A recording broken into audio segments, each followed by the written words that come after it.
فرمایا گیا یہ مقام اتنا ہے، فرمایا کہ اللہ کے کچھ ایسے بندے ہیں نہ وہ نبی نہ شہید، یغبطہم الانبیاء والشہداء یوم القیامت بمکانہم من اللہ، حدیث کے الفاظ بمکانہم من اللہ، نسائی نے سنن کبریٰ میں اس کو رقم فرمایا، مستدرک حاکم میں بھی یہ موجود ہے، مسند امام احمد نے بھی اس کو امام احمد بن حنبل نے اپنی مسند میں رقم فرمایا، فرمایا انبیاء بھی بے شک کریں گے بمکانہم من اللہ، اللہ کے ہاں انہیں جو مقام عطا ہوگا۔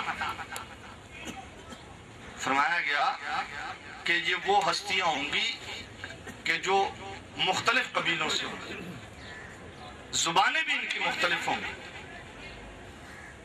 اللہ تبارک و تعالیٰ انہیں نور سے مزین فرمائے گا، وَإِنَّهُ لَعَلَىٰ نُورٍ، اور یہ نور کے ٹیلوں پر ہوں گے،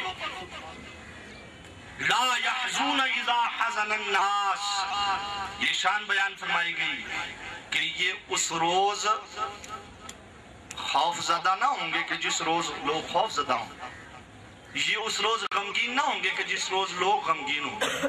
وَقَرَأَ هَذِهِ الْآيَةَ، پھر میرے سونے محبوب مصطفیٰ صلی اللہ علیہ وسلم نے یہ آیت تلاوت فرمائی اس حدیث کے آخر میں، أَلَا إِنَّ أَوْلِيَاءَ اللَّهِ لَا خَوْفٌ عَلَيْهِمْ وَلَا هُمْ يَحْزَنُونَ، خبردار آگاہ ہو جاؤ، بے شک اللہ کے دوستوں کو نہ کوئی خوف ہے اور نہ وہ غمگین و رنجیدہ۔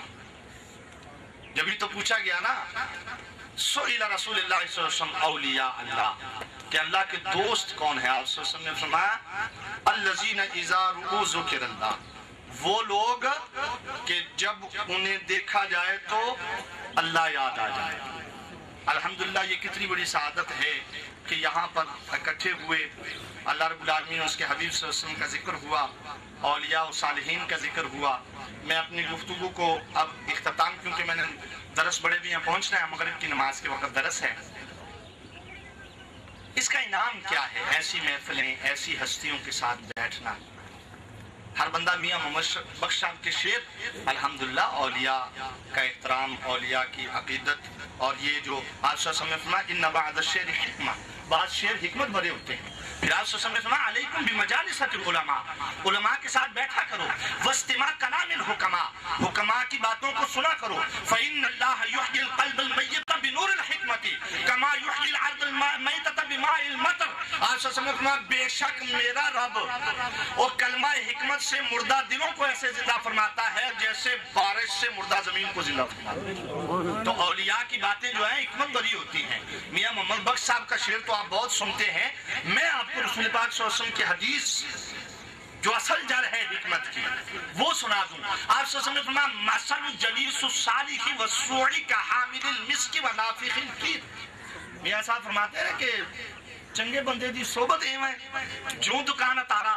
تو پھر میرے سونے محبوب مصطفیٰ صلی اللہ علیہ وسلم کا فرمان بڑا پیارا، فرمایا اچھے بندے اور برے کے ساتھ بیٹھنے والے کی مثال یہ خوشبو بیچنے والے اور بٹی دونکنے والے کی طرح ہے۔ اچھے بندے کی مثال اما ان یحظیک، یا تو تجھے تو فتن کچھ عطا کر دے گا، واما ان تبتاع منہ، یا تم قیمتاً خرید لوگے، وَإِمَّا أَن تَجِدَ مِنْهُ رِيحًا طَيِّبًا، یا تمہیں خوشبو پہنچ جائے گی۔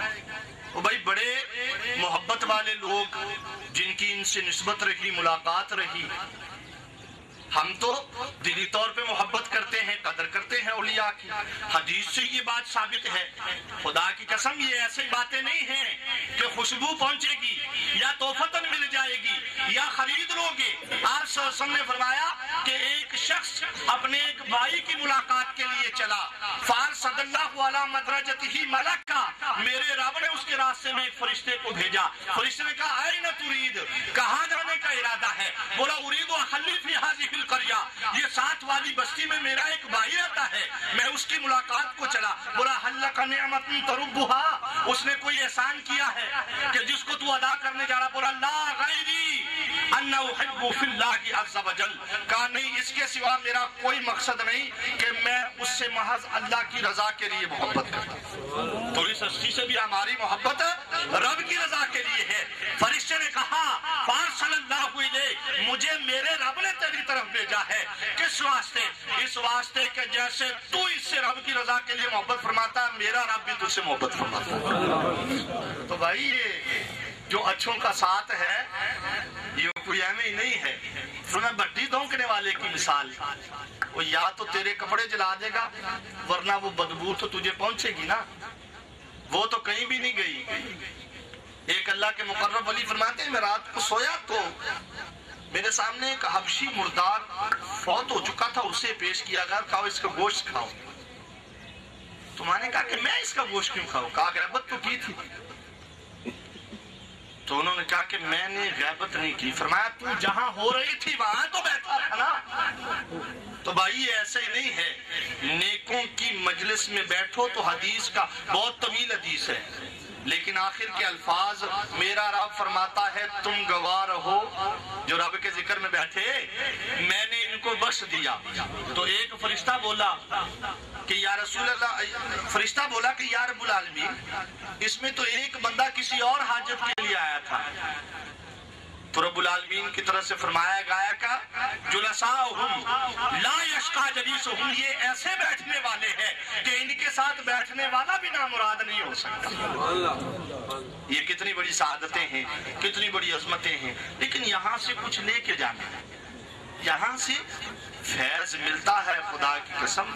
ہر بندہ جو ہے نا، اور الحمدللہ میں اس بات پہ سبحان اللہ میں کہوں کیا بات ہے، میں اس بات پہ ناراض نہ ہوئیے گا، ہاتھ جوڑ کے اصلاح کی خاطر میں کہہ رہا ہوں۔ ہمارے استاد ہمیں بتایا کرتے تھے کہ ایک شاگرد تھا، اپنے استاد سے کہا جی میں نے فلاں جگہ پہ میلے پہ جانا ہے، پہاڑ کے اوپر کوئی دربار ہے اور وہاں پہ میلہ ہے۔ تو اس نے کہا جی میلوں پہ نہیں جانا چاہیے۔ اس نے کہا نہیں جی استاد جی میں نے جانا ہے۔ میں نے دل میں کہا اچھا۔ تو انہوں نے ایک وہ ٹھیکری سی نہیں ہوتی، اس پہ مٹی کے ٹیلے سے کچھ لکھا جس کی اس کو سمجھ نہیں، کہا وہاں تجھ سے کوئی مانگ لے گا تو اس کو دے دینا۔ انہوں نے کہا جی ٹھیک ہے۔ ملتا ہے ہر بندے کو کچھ نہ کچھ اگر کوئی آئے۔ بار کیا راستے میں وہ ہستی بیٹھی تھی، انہوں نے کہا بھئی کدھر جا رہے ہو؟ کہا اس پہاڑ پہ میں میلے پہ جا رہا ہوں۔ تو انہوں نے کہا کہ اچھا میرا کچھ امانت کسی نے دی ہو؟ تو ان کو سمجھ لگی کہ استاد نے ان کے لیے دیا۔ کہا ہاں یہ، اس کو ایسے پڑھا اور مسکرا گئے۔ جب مسکرائے تو پھر دوسری طرف انہوں نے بھی کچھ لکھ دیا، کہا جب یہ واپس جائے گا تو استاد کو دے دینا۔ وہ ایک دو دن جتنے بھی رہا واپس گیا، استاد نے کہا دیکھا ہے؟ کہا ہاں دیکھا۔ کہا تمہیں کوئی ملا؟ انہوں نے کہا ہاں ہاں ایک بزرگ مجھے ملے تھے، پہاڑ کے نیچے درخت کے پاس بیٹھے تھے۔ تو انہوں نے کہا پھر انہوں نے امانت مانگی، میں نے دے دی، یہ ہے نکال کے دی۔ استاد نے پڑھا، وہ بھی مسکرا گئے۔ انہوں نے کہا استاد جی سمجھ نہیں لگی، انہاں پڑھیا وہ بھی ہس پے، تسی پڑھیا تسی بھی ہس پے۔ کیا میں انہوں لکھیا سی بھئی تو اتنا بڑا اللہ دا ولی ہے، تو اتنا بڑا اللہ دا ولی ہے تے تو یہ دربار تے کی پیا ہو رہا، نہ رب دا ذکر نہ دے حبیب دے طریقے، انہاں نوں روک نہیں سکدا، تد ہس پے۔ انہاں کیا پھر انہاں کیا تو میں اس واسطے ہس پیا کہ انہیں کیا تو اپنا ایک نہیں روک سکدا، میں انہاں نوں کتھوں روکاں؟ تو خدا کی قسم یہ اخیر ہے کہ اللہ کے دربار پر رب کا ذکر بھی ہو رہا، اس کے حبیب صلی اللہ علیہ وسلم کا ذکر بھی ہو رہا۔ یہ ہے طریقہ، یہ ہمارا پیغام ہے کہ ہم اولیاء کا عرس ایسے مناتے ہیں۔ رب کی حدیث بھی، رب کا قرآن بھی بیان ہوتا ہے، اس کے حبیب صلی اللہ علیہ وسلم کا فرمان بھی بیان ہوتا ہے۔ اور آخری بات کر کے میں اجازت چاہتا ہوں، آپ صلی اللہ علیہ وسلم نے فرمایا لا ایمان لمن لا امانت لہ، اس بندے کا کوئی ایمان نہیں جو امانت دار نہیں، ولا صلاۃ لمن لا طہور لہ، جس کی وضو نہیں اس کا نماز نہیں، ولا دین لمن لا صلاۃ لہ، اس بات کو ذرا غور سے اختتامی الفاظ، ولا دین لمن لا صلاۃ لہ، اس بندے کا کوئی دین نہیں جس کی نماز نہیں۔ انما موضع الصلاۃ من الدین کموضع الراس من الجسد، کیونکہ جس کا یہ نماز کا دین میں ایسا حصہ ہے کہ جیسے جسم میں سر کا حصہ ہے، بھئی سر گر جائے جسم کھڑا نہیں رہ سکتا۔ تو یہ پیغام اللہ کے اس ولی کے دربار کے قریب میں آپ کو دے رہا ہوں کہ بھئی 5 وقت کی نماز فرض ہے الحمدللہ، جیسے ہم نے عصر کی نماز پڑھی۔ یہاں بہت سے نوجوان ہیں، میں اس آخری حدیث جو حضرت عبداللہ ابن ام مکتوم رضی اللہ تعالیٰ عنہ کی ہستی کے بارے میں ہے، اس پہ گفتگو کا ختم الکلام کرتا ہوں۔ آپ صلی اللہ علیہ وسلم کے دربار میں حاضر ہونے والی یہ ہستی، اب میں یہ نوجوانوں کو میرا پیغام ہے، انہوں نے عرض کی کہ یا رسول اللہ صلی اللہ علیہ وسلم انی رجل کبیر، غور کیجئے گا، پہلی بات میں حضور بوڑھا شخص ہوں، دریل نابینا ہوں، شاسی الدار، میرا گھر مسجد سے بڑا دور ہے، لیس لی قائد یلازمنی، کوئی